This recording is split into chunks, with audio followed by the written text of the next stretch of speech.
Hello everyone, সবাইকে আমাদের এই স্টাডিজ অফ ত্রিপুরা ইউটিউব চ্যানেলে স্বাগতম। আমরা ত্রিপুরার স্টুডেন্ট, ত্রিপুরার ছাত্রছাত্রী যারা এই বছর কলেজের ফার্স্ট সেমিস্টার, থার্ড সেমিস্টার এবং ফিফথ সেমিস্টার এক্সাম দিয়েছিলাম এবং এক্সাম দেওয়ার পর আমরা ওয়েট করছিলাম আমরা কবে রেজাল্টটা হাতে পাবো। সেই ওয়েট বা অপেক্ষার কিন্তু অবসান আজকের ডেটে ঘটলো। ত্রিপুরাতে দুইটা ইউনিভার্সিটি পরিচালিত হচ্ছে, একটা হলো সাধারণ ডিগ্রি কোর্সগুলো, একটা হলো ত্রিপুরা ইউনিভার্সিটি যার আন্ডারে ত্রিপুরা ম্যাক্সিমাম কোর্সগুলো পরিচালিত হয়, আর একটা হলো এমবিবি ইউনিভার্সিটি।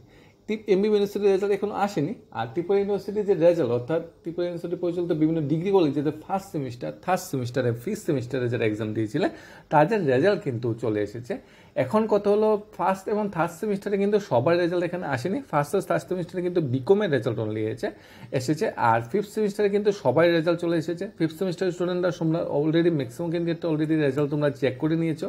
এখন কথা হলো যারা ফার্স্ট এবং থার্ড সেমিস্টার রেজাল্টের জন্য ওয়েট করছো, তোমাদের রেজাল্টটা কবে আসতে পারে, সেই ডেটটা কবে আসবে যেখানে তোমাদের ফার্স্ট এবং থার্ড সেমিস্টার রেজাল্টটা পাবে, সেই ডেটটা আসেনি। তার অ্যাকচুয়াল রিজনটাই হলো এখনও খাতা দেখা কমপ্লিট হয়নি। হিউজ নাম্বার ক্যান্ডিডেট তার জন্য খাতা দেখা এখনো কমপ্লিট বা শেষ করতে পারেনি। অ্যাকচুয়ালি ফার্স্ট সেমিস্টারে, থার্ড সেমিস্টারে, ফিফথ সেমিস্টারে তিনোটা সেমিস্টারই কিন্তু স্টুডেন্টের সংখ্যা প্রচুর। যেহেতু ফিফথ সেমিস্টারের স্টুডেন্টরা সামনে ডেটে গিয়ে তাদের ফাইনাল এক্সাম অর্থাৎ 2-3 মাস পরেই তারা ফাইনাল এক্সাম দেবে, তাই তড়িঘড়ি করে তাদের রেজাল্টটা আগে দিয়ে দেওয়া হয়েছে এবং ফার্স্ট ও থার্ড সেমিস্টার রেজাল্টটা দিতে পারেনি স্টুডেন্ট বেশি। এবং বিকমে তোমরা কোশ্চেন চেক করে বিকমেরটা কেন দেওয়া হয়েছে, অ্যাকচুয়ালি ত্রিপুরার বিভিন্ন কলেজগুলোতে বিকম ক্যান্ডিডেট অনেকটা কম, মানে পুরা ত্রিপুরাতে 400-500 বেশি স্টুডেন্ট মানে পাওয়া অনেকটা মুশকিল তোমাদের বিকমে। তাই বিকমের স্টুডেন্টটা পুরো ত্রিপুরার যে অনেকটা কম, লিমিটেড অপরচুনিটি, তাই স্টুডেন্টের সংখ্যা কম থাকায় তাদের রেজাল্টটা তৈরি করে দেওয়া গেছে। কিন্তু বিএবিসিটা দেওয়া গেছে না, স্টুডেন্টটা অনেকটা হিউজ থাকায়। তবে আমরা আশা করছি আমরা জুন মাসে ফার্স্ট সেকেন্ড উইকের মধ্যে আমরা যারা বিএ বা বিএসসি পড়ছি আমরা তারাও ফার্স্ট এবং থার্ড সেমিস্টার রেজাল্টটা পেয়ে যাবো। এখন তোমরা যারা final year fifth semester result পেয়েছো, তোমরা একটু ভালোভাবে প্রিপারেশন নাও। তোমরা সামনে 2-3 মাস পরে তো ফাইনাল এক্সাম।